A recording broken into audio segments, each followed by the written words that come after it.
आज हमारे साथ स्टूडियोज में मौजूद हैं आयशा अली और फातिमा। दो पाकिस्तानी खवातीन ने मलेशिया जाकर भी पाकिस्तानी मसालों की खुशबू फैला दी और ऐसे पकवान बनाए कि जजेस ने गोल्ड मेडल दे दिया। ये दोनों खवातीन यानी आयशा अली और Fatima Pakistan institute of tourism and hotel management की स्टूडेंट्स हैं और बैटल ऑफ शेफ के मुकाबलों के लिए मलेशिया गई थी, जहां उन्होंने 2 सोने और 1 कांसी के मेडल्स अपने नाम किए। और आज ये दोनों हमारे साथ मौजूद हैं। जी बताइए फातिमा, आयशा, क्या ऐसी डिशेस बना ली आप लोगों ने जिसमें पाकिस्तान की धूम मच गई? मेरा तो मेन कोर्स सी फूड था। मैंने सी फूड में किया था और फातिमा ने जो है वो रोस्टेड चिकन में किया था। तो बस पाकिस्तानी और कॉन्टिनेंटल को हमने ऐसा ब्लेंड किया कि जो वो जजेस थे वो मजबूर हो गए हमें मेडल्स देने। अच्छा आयशा, आपने गोल्ड जो है वो जीता है इसके अंदर, बहुत बहुत मुबारक हो आपको। फातिमा ने जो है वो ब्रॉन्ज जीता है, आपको बहुत बहुत मुबारक हो। तो हम बात करते हैं डिशेस की, क्योंकि हम हैं बड़े फूडी लोग, बहैसियत कौम हमें खाना आता है, ठीक है, हम सब खा जाते हैं, मतलब मुल्क भी, कोई टेंशन नहीं है, हम सारी चीज़ें खा रहे हैं, ठीक है जी। तो मुझे बताइए जो डिश आपने बनाई है इसकी थोड़ी सी एक ख्याली पुलाव बनाते हैं, जैसे हमने देखा है इसके ऊपर मूवीज़ भी आजकल बहुत बन रही हैं। कुक अप द स्टॉर्म इसके ऊपर बड़ी अच्छी एक कोरियन मूवी बनी थी। इसके साथ साथ नेटफ्लिक्स ने हंगर के नाम से एक बड़ी अच्छी मूवी बनाई। इसमें जो डेकोरेशन आती है टेस्ट के साथ साथ वो जो डिस्प्ले है वो बड़ा मैटर करता है। तो ज़रा बताइए, आप तो कंपटीशन में आप दोनों पार्टिसिपेट करके आए हैं, तो बारी बारी ज़रा हमें बताएं अपनी डिश के बारे में। आप बताएं कितनी प्रेजेंटेबल थी, फिर उसके बाद हम टेस्ट के ऊपर आते हैं, क्योंकि पहले जजेस उसे देखते हैं, देख के जज करते हैं, उसके बाद खा के जज करते हैं। तो ज़रा स्टेप बाय स्टेप बताएं ताकि ज़रा हम भी चटखारे लें। बिल्कुल, आप बिल्कुल ठीक कह रहे हैं, क्योंकि ये तो बिल्कुल वो है कि जब तक आप खाने को पहले आंखों से खाते हैं, उसके बाद फिर आप अपने मुंह से उसको खाते हैं। तो मेरी डिश जो थी, मैंने रेड स्नैपर को जो है वो स्टीम किया था। उसके ऊपर मैंने एक मूस की लेयर दी थी, प्रॉन और फिश के ही मूस की लेयर दी थी, ग्रीन कलर की। और फिर मैंने उसको जो है वो स्टीम किया था और मैंने प्रॉन के बिस्क के साथ जो है वो रिजोटो राइस बनाए थे। और डाइट का भी खूब ख्याल रखा गया। और उसके बाद मैंने जो है इसमें थोड़ा सा पाकिस्तानी टच दिया। मैंने एप्रिकॉट की प्यूरी बनाई थी और मैंने ग्रीन पीस की जो है वो सॉस बनाई थी। तो प्लेट में जब ये सारी चीज़ें आई, ग्रीन कलर, ब्राउन कलर और ये सारे कलर्स जब आए, तो वो एक बहुत अच्छा, एक देखने के लिए भी बहुत अच्छा वो बन गया और एक खाने के लिए कॉम्बिनेशन भी बहुत अच्छा बन गया। ना सिर्फ ये कि कलरफुल था, बल्कि इसमें कार्बोहाइड्रेट्स और तमाम प्रोटीन्स, एवरीथिंग और सब कुछ था। लेकिन जीत गई आलू बुखारी की चटनी। हाँ, क्योंकि पाकिस्तानी टच जहाँ पर आ जाता है ना, वहाँ तो बस फिर टचवुड हो जाता है। अच्छा, फातिमा की डिश की बात करते हैं, फिर उसके बाद आपके कंपटीशन के बारे में सुनेंगे कि जी किस तरह का था। पहले जरा डिश की बात हो जाए, आपने क्या बनाया था? मेरी थी फ्री स्टाइल रोस्टेड चिकन थी। फ्री स्टाइल, ये मतलब ये फ्री स्टाइल डांस तो हमने सुना था। हर चीज़ आप कर सकते हो, लेकिन हमें उस लेवल का मेरे काम करना था जो वहाँ का था। तो हमें पाकिस्तानी स्पाइसेस, पाकिस्तानी टचेस नहीं देने थे। ओके, माइल्ड, हमारे जो फ्लेवर्स होते हैं वो बहुत फ्लेवरफुल और बड़े रिच होते हैं, हाँ। उनके माइल्ड होते हैं। तो उस पर मुझे काम करना था, उस पर मुझे इनोवेशंस करनी थी। तो उसके लिए पहला प्रोसीजर ये था कि वो ओवरनाइट ब्राइन करनी होती है। ब्राइन के बाद उसको फिर मैरिनेट करनी होती है। वो मैरिनेशन करके आपको लेके जानी थी। उसके बाद 75 मिनट्स का राउंड था। उस राउंड के दरमियान हमें बार बार वो प्रोसीजर्स करना था रोस्टेड के, बिकॉज के चिकन रोस्ट का मतलब ये नहीं होता कि आप उस पर होता है कि ऊपर से रोस्ट हो, अंदर से इतनी फ्लेवरफुल हो, सॉफ्ट हो, टेंडर हो, जूसी हो और ओवर कुक ना हो, और साथ में उसमें फ्लेवर्स ऐसे हो कि लगे कि मैं कुछ किया इनोवेशन। मैंने उसमें पे जो स्टफिंग थी जो मैंने डाली थी वो बटर स्कॉच की पूरे प्यूरी और बना के क्रीम के साथ वो मैंने की थी। उसके अलावा पोमीग्रेनेट का मैंने पूरा सॉस और प्यूरे किया था। और उसके साथ सारे जो हर्ब्स और सारे फ्लेवर्स डाल के मैंने उसको थोड़ा रिच किया था। और 75 मिनट्स के टाइम में सिर्फ बनाना नहीं होता, उसमें सबसे मेन जो पार्ट होता है वो होता है टाइम ड्यूरेशन में आपने अपनी प्लेटिंग पूरी करनी है। उसमें आपको सारी गार्निशिंग के साथ हर सारी चीज़ें, और वो ऐसी प्लेटेबल हो, लगे कि प्रेजेंटेबल भी हो, गार्निशिंग हो।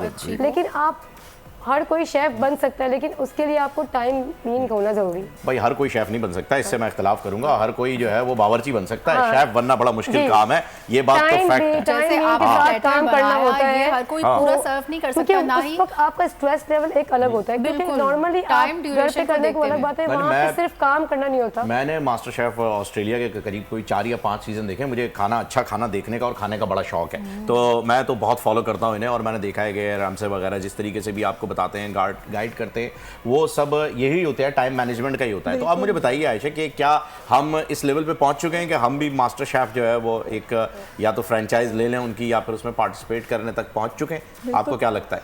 मेरा ख्याल है कि हम पहुंच चुके हैं, क्योंकि जिस तरह मैंने अपने इंस्टीट्यूट में देखा है अपने सारे कोलीग्स को, जो उनका लेवल है कॉन्फिडेंस का, और जिस तरीके से वो लोग आगे आना चाहते हैं, उनको मौके नहीं मिल रहे हैं।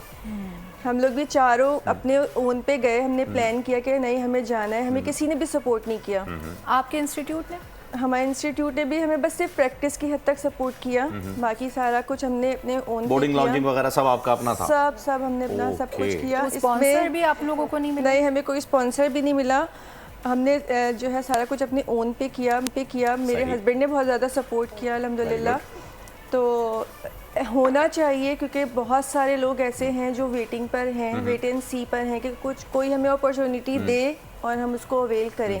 अच्छा, अब मुझे बताइए पाकिस्तान में टैलेंट की कमी बिल्कुल नहीं, इसमें कोई शक नहीं है, पाकिस्तान में टैलेंट की कमी नहीं है, मौक़ों की कमी नहीं मिल पाते हैं। ये बताइएगा कि इस कंपटीशन की बात करते हैं, ये मलेशिया में हुआ, ये किस नौइयत का था? पहले तो मुझे ये बताया, दूसरा ये बताया कि कुजीन की जो है वो क्या उन्होंने वैरायटी रखी थी, क्या कॉन्टिनेंटल, जैसे आपने बताया कि पाकिस्तानी टेस्ट आपने ऐड किया, लेकिन जब इस तरह के कॉम्पिटिशन होते हैं तो हम देखते हैं कि वो एक स्पेसिफिक आपको बता देते हैं कि किस रीजन के ऊपर आपने ये खाना बनाना है। तो क्या आपने मलेशियन कुजीन को जहन में रखते हुए ये सारी चीज़ें प्रिपेयर की थी, या फिर आपको बिल्कुल इनकी तरह जैसे इन्हें फ्री स्टाइल बनाना था, आप लोगों को भी एक फ्री हैंड दे दिया था? थोड़ा कंपटीशन के बारे में बताएं। कंपटीशन, ये जो बैटल ऑफ द शेफ है, ये एशिया का जो आप कह सकते हैं कि सबसे बड़ा कंपटीशन है। ये 2 साल में एक दफ़ा होता है, ठीक है। इसमें रूल बुक दे देते हैं वो हमें, और कुजीन जो है वो इसमें सारे रीजन्स के होते हैं एशिया के। इसमें इंडियन भी हेरिटेज भी था, इसके अंदर मलेशियन हेरिटेज भी था, इसके अंदर जैपनीज़ हेरिटेज भी था, चाइनीज़ भी था, ऑल सब थे, सारे रीजन्स को इन्होंने वो किया था, और सारी कैटेगरीज थी डिफरेंट टाइप की। तो हम लोग चूज़ करते हैं कि हमें कौन सी कैटेगरी में काम करना है, ठीक है। उसके बाद फिर हम अपनी डिश की प्रिपरेशन करते हैं, फिर अपने कंट्री के हिसाब से, अपने टेस्ट के हिसाब से हम उसके अंदर थोड़ी सी इनोवेशन करते हैं। जैसे एक कॉन्टिनेंटल डिश है वो बिल्कुल फीकी है, तो हम उसमें क्या अपनी कंट्री के हिसाब से क्या ऐड कर सकते हैं जो उसको जो है थोड़ा सा वो चेंज कर दे। मतलब अगर आपको सुशी बनाने, अगर आप सुशी चूज करती तो मेरे ख्याल में आप वसाबी की जगह पर पुदीने की चटनी लगा देती उसमें। बिल्कुल, हम उसके अंदर रेड चिलीज भी स्प्रिंकल कर सकते थे। बिल्कुल, चिली फ्लेक्स भी आ जाते थे, क्योंकि आजकल जितने भी पिज्जा आ रहे हैं ना, उनको पता नहीं क्यों ऐसा लगता है कि बगैर चिली फ्लेक्स के पिज्जा नहीं बन सकता। आप जहां भी ऑर्डर करें एक छोटा सा पाउच आता है चिली फ्लेक्स का, वो कहते हैं भाईजान तुम फीका फाका तो खाते नहीं हो, ये डाल लो। वही ना, हम पाकिस्तानी हैं, हम तो मिर्च के बगैर हमारा गुजारा नहीं है। ना हम तो दावतों में जाते हैं तो खानदान में मिर्चें लगाना शुरू कर देते हैं, ये तो फिर खाना है। ये तो बहुत अच्छी चीज है, इसमें तो बनती मिर्चें इसी के लिए बनी है, क्यों जी? तो फातिमा साहिबा बताइए, कंपटीशन में आपने भी जो है वो फ्री हैंड में हिस्सा लिया, और फ्री स्टाइल में जैसा कि आयशा ने बताया कि जी बड़ा टफ था और चूज़ करने का मौका मिला, आपने ब्रॉन्ज जीता है, वो गोल्ड जीत कर आएंगे, लेकिन उन्होंने ये बताया कि आपका ब्रॉन्ज जो है वो ज़्यादा मुश्किल था। तो ज़रा ये बताइए कि किस तरीके से? इसलिए कि जैसे इनकी सी फूड की कैटेगरी में ये है कि ये कोई भी चीज़ डिफरेंट वे में कर सकती हैं। होल चिकन में आप क्या कर सकते हो, उसमें वेरिएशन में आप टेस्ट चेंज कर सकते हो, उसकी प्रेजेंटेशन में आप डिफरेंट चीज़ें नहीं कर सकते, उसमें डिफरेंट एलिमेंट्स नहीं ऐड कर सकते। इसमें इनके 5 एलिमेंट्स मस्ट थे, मुझमें एलिमेंट्स मस्ट नहीं थे, मुझे खुद ही उसमें इनोवेशन करनी। एक ही चीज़ को आप प्रेजेंट, वो एक ही चीज़ होगी, उसमें आप क्या इनोवेशन करोगे, फर्क ये था। वो मेरे लिए चैलेंजिंग था और मुझे करना था। अच्छा, यानी आपको लिमिटेड रिसोर्सेज के साथ ये काम करना था, इनके पास थोड़ी वेरिएशन ज़्यादा थी क्योंकि कैटेगरी मैंने यहाँ पे कराची में हुआ, लाहौर में हुआ, मैंने सी फूड चिकन में मैंने सिल्वर मेडल लिए हुए, तो मैंने उस कैटेगरीज में पार्टिसिपेट किया और मैंने विन किया हुआ। मुझे था मैं कुछ नया चैलेंजिंग एक्सेप्ट करूँ, और मुझे था कि मैं करूँगी। ये भी बड़ी बात है इंटरनेशनल प्लेटफॉर्म पे, जहाँ पर 19 ममालिक ने हिस्सा लिया था, 19 कंट्रीज के अंदर जो है वो आप ब्रॉन्ज लेकर आए हैं, ये भी बड़ी अच्छी बात है। तो मुझे ये था कि मैं चैलेंज एक्सेप्ट करूँ और उसको पॉजिटिवली लेके आऊँ, तो मुझे लगा कि नहीं मैं करूँगी इसमें, और मुझे श्योर था कि इंशाल्लाह। 1500 शेफ्स थे, ओवरऑल पार्टिसिपेंट्स 1500 शेफ्स थे, तमाम कैटेगरीज को मिला के, और हम 4 पाकिस्तानी उन सब पे भारी थे। बस ये वही 4 लोग थे जिनके बारे में कहा जाता है 4 लोग सुनेंगे तो क्या कहेंगे। ये हमारे वो 4 लोग थे जो सब पे भारी रहे। ये बात है कि हम लोगों को बहुत ज़्यादा उन्होंने अप्रिशिएट किया, दूसरा बहुत रिस्पेक्ट बहुत ज़्यादा की उन्होंने, पाकिस्तानी का सुन के तो वो इतना ज़्यादा खुश होते थे कि अच्छा। बस वो एक ही वो होता था कि इमरान खान करके हम लोगों बहुत को मशहूर। बड़े होते थे। बहुत पॉजिटिव रिव्यू मिला हर जगह से। क्या बात है भाई, बेहतरीन। अच्छा, तो ये ज़बरदस्त। बताइए कि अगर हमारे नाजरीन की आगाही के लिए बताइए कि अगर आप एज अ शेफ़ लोग अपना करियर परसू करना चाहें तो क्या क्राइटेरिया है? जैसे आप लोगों ने Pakistan institute of tourism and hotel management में एडमिशन लिया, तो क्या क्राइटेरिया था? क्राइटेरिया ये था कि हमने जब एडमिशन लिया था उस वक्त तो हमें कोर्स की नौयत पे था कि हम करेंगे। जिस दौरान हम लोगों ने स्टार्ट किया था उस दौरान ही हमारे कंपटीशन स्टार्ट हुए। स्टार्ट में तो हम थोड़ा हो रहे थे कि कहाँ से कैसे होगा। कितना अर्सा हो गया था आपको ज्वाइन किए हुए पिथम को? अब हमारा कोर्स एंड हो गया और 18 मंथ्स का हमारा कोर्स था और हमने वो कंप्लीट किया माशाल्लाह अल्हम्दुलिल्लाह, बहुत अच्छा उससे किया। तो उस दौरान हमें जब ये कंपटीशन स्टार्ट हुआ तो हमने बोला स्टार्ट करते हैं हम लोग और ज्वाइन करते हैं। जब ट्रेनिंग स्टार्ट हुई तो हमें पता चला कि क्या क्या चैलेंजेस होते हैं और किस तरह का करना होता है।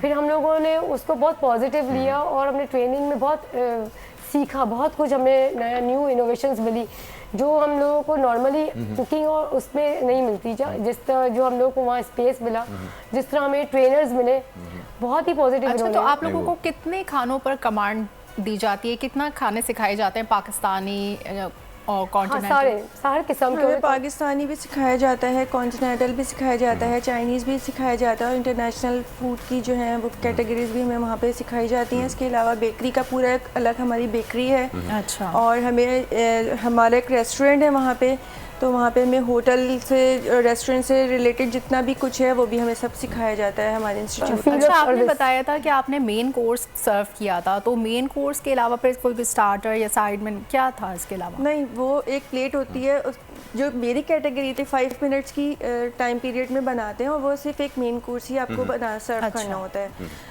बाकी जो आप स्टार्टर और ये डेजर्ट और मेन कोर्स की एक दूसरी डिफरेंट कैटेगरी होती है, उसका टाइम पीरियड डिफरेंट अच्छा, होता है। हाँ, वो आई गेस competition 90 में नहीं मिनट्स, था। अगर मैं गलत नहीं हूँ तो 90 मिनट्स में स्टार्टर, फिर एपेटाइजर, फिर उसके बाद एक सूप जो है वो एक स्टार्टर होता है, एक मेन कोर्स होता है और एक डेजर्ट होता है। कंप्लीट जो आपका बिल्कुल। और हमारी 45 मिनट्स में हमें एक पूरा मेन कोर्स जो है वो प्लेट में और 2 प्लेट्स बनानी होती है आइडेंटिकल सेम। ओहो हो, दोनों जजेस के लिए? दोनों जजेस के लिए नहीं, एक जजेस के लिए होती है और एक जो है वो डिस्प्ले के लिए होती है। अच्छा। तो वो जजेस जब अपनी डिश को खा लेते हैं तो फिर वो हमारे पास आते हैं और कमेंट देने के लिए उस हमारी प्लेट पे कि उनका क्या चीज़ किस तरीके से सही थी और क्या इस प्लेट में क्या नहीं होना चाहिए। तो कैसा एक्सपीरियंस रहा आपका? मलेशिया आप लोग गए, वहाँ पर आप लोगों ने इतने ममालिक के लोगों से राब्ते हुए होंगे, कितने और शेफ़ से मुलाकात हुई होंगी, तो उसमें आप लोगों को सराहा गया, कैसा एक्सपीरियंस था? बहुत अच्छा एक्सपीरियंस था। जब हम लोग जा रहे थे तो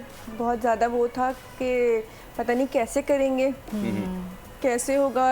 हम थे भी अकेले, फर्स्ट टाइम जो है वो फैमिली के बगैर ट्रैवल कर रहे थे, तो बहुत ज़्यादा डर भी था थोड़ा सा।